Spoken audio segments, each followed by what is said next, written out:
Welcome students, आपका मेरे channel science classes by doctor Kumkum Saxena में बहुत स्वागत है। और इससे पहले जो मैंने आपको पढ़ाया उसमें मैंने बताया आपको किस तरह से विकर्ण नियम से हम धनायन और ऋणायन को लिखकर और उनके संयोजकता को बैलेंस करके हम सूत्र को, रासायनिक सूत्र को लिखते हैं। अब हम एक क्वेश्चंस मैं आपको करवाने जा रही हूँ कि जैसे FeCl2 तथा FeCl3 में आपको क्या बताना है। दोनों क्या हैं? आयरन के कंपाउंड हैं। ये फेरस क्लोराइड और ये फेरिक क्लोराइड है ना। तो इसमें हमें क्या करना है, हमें इसमें आयरन की संयोजकता को बताना है। हमें आयरन की संयोजकता बताइए।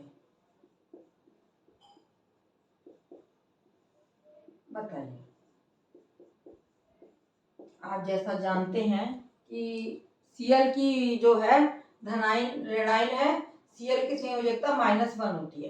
तो जब हमने यहाँ इसमें लिखा FeCl2 में आयरन की संयोजकता कितनी हो जाएगी? क्योंकि ये -1 है इसका, तो इसका हमने 2 से गुणा करा है, तो हमारी ये हो जाएगी आयरन और Cl है, इसकी 2 हो जाएगी, इसकी 1 है।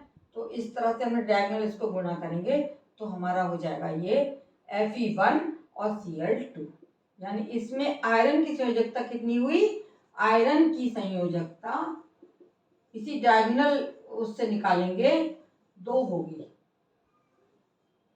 2 होगी।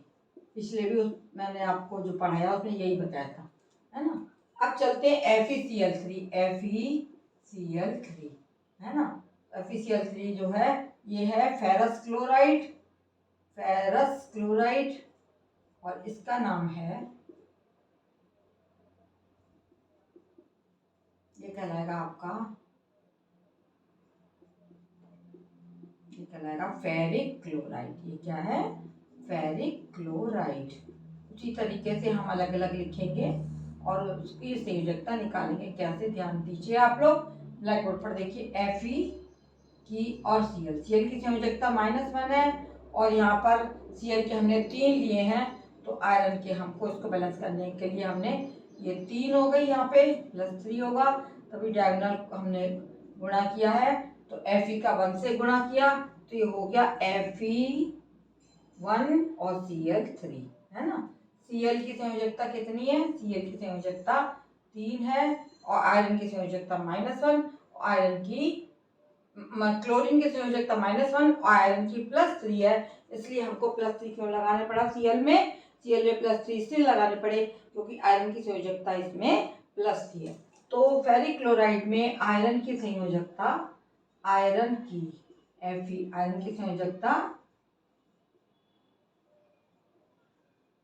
संयोजकता हो जाएगी आपकी +3। इस तरीके से छोटे छोटे क्वेश्चंस आएंगे बोर्ड में जो कि आपको हल करने होंगे। इसी तरीके का एक और क्वेश्चन मैं आपको बता रही हूँ, करवा रही हूँ, इसको देख लीजिए और समझ लीजिए।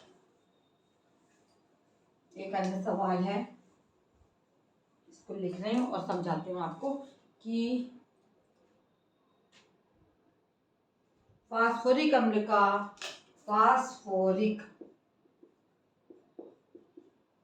का क्या चीज निकालना है हमें?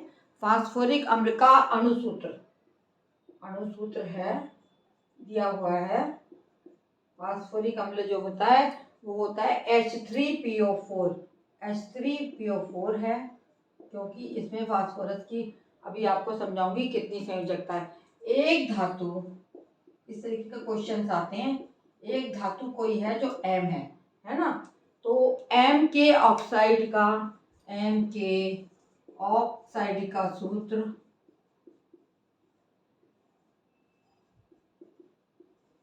MO है,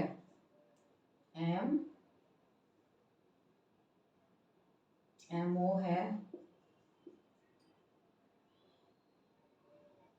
इसका क्या निकालना है हमें इसका MO है, इस धातु के फॉस्फेट का सूत्र बताओ। इस धातु के फॉस्फेट का सूत्र बताओ। सूत्र बताओ। ये सवाल इस तरीके का अगर आता है तो आप कैसे हल करेंगे कि एमओ में एम ऑक्सीजन की वैलेंसी कितनी, MO है ना, M है, O का होता है -2 और ये है +2, M का क्या है +2 और O का है -2। तो इसी वजह से क्या बन गए, ये बने हैं आपके MO धातु बन गई है ना। MO जो है एक कोई भी धातु बनी है, तो इसमें M की संयोजकता कितनी है +2। अब H3PO4 देखो, H3PO4 में H3PO4 है फॉस्फेट है ना, इस पे हाइड्रोजन पर 3 लगे तो इसके हो गए +1 और इसकी -3, तभी तो डायगोनल हो गया H3PO4 है ना। H का 3 से और फास्फोरस का 1 से कर दिया, तो H की संयोजकता क्या है 1 और PO4 की संयोजकता है -3। अब हमें MPO4 लगाना है, हमें क्या लिखना है, इसका फॉस्फेट का फार्मूला MPO4, यानी इसकी थी +2 और इसकी है -3। समझ में आ गया कि इन्हीं दोनों फार्मूले से आपको निकालना है कि H3PO4 इसकी 1 हो गई, H की +1 और PO4 की है -3।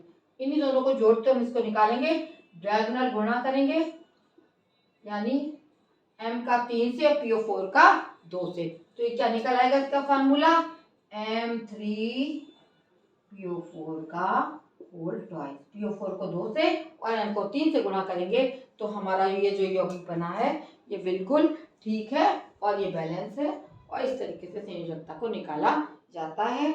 मेरे चैनल को सब्सक्राइब करना ना भूलें और शेयर करें, कमेंट करें, जो लोग कर चुके हैं वो सब्सक्राइब ना करें तथा अन्य बच्चों को भी बताएं। इसको देखने के लिए धन्यवाद। आगे भी मैं इसी तरीके के सवाल आपके लिए लाती रहूँगी, बताती रहूँगी और हल करती रहूँगी। सिर्फ आपको क्या करना है, आपको समय निकालकर मेरे चैनल को देखना है और लाइक करना है, और कमेंट बॉक्स में जो भी आपको लग रहा है वो कमेंट करिए, जो चीज़ समझ में नहीं आ रही है उसको आपको समझाया जाएगा। निरंतर आप ऐसे ही देखते रहिए और मेरे चैनल को शेयर करना आप बिल्कुल ना भूलिए, और इस तरह आगे भी आपको मेरे क्लासेस मिलते रहेंगे और आप उसका लाभ निःशुल्क उठाते रहेंगे। धन्यवाद।